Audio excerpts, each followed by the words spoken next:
5 mots de vocabulaire à absolument connaître pour le TOEIC. Donc le premier c'est issue qui veut dire un problème, un sujet de préoccupation quand c'est un nom. Par exemple, there is an issue with the payment system. Il y a un problème avec le système de paiement. Ça peut aussi vouloir dire une édition, un numéro, par exemple dans un magazine, quelque chose comme ça. Par exemple, the latest issue of the magazine is out now. Le dernier numéro du magazine est sorti. Donc ça c'est un usage un peu plus complexe. Et enfin, ça veut aussi dire émettre, distribuer quelque chose. Par exemple, the bank issued new credit cards to customers.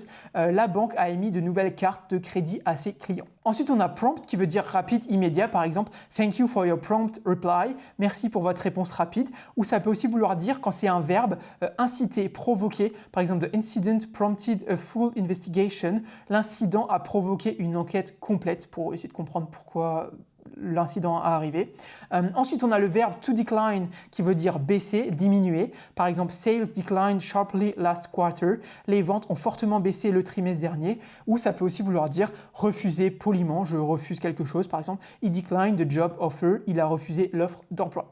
Ensuite, on a a policy holder qui veut dire un titulaire d'un contrat ou l'assuré, quelqu'un qui est assuré, c'est un policy holder. Par exemple, each policy holder must renew their insurance yearly. Chaque titulaire d'un contrat doit renouveler son assurance chaque année. Donc ça, c'est notamment utilisé quand tu signes un contrat. Donc toi, tu es l'assuré, donc un contrat d'assurance notamment.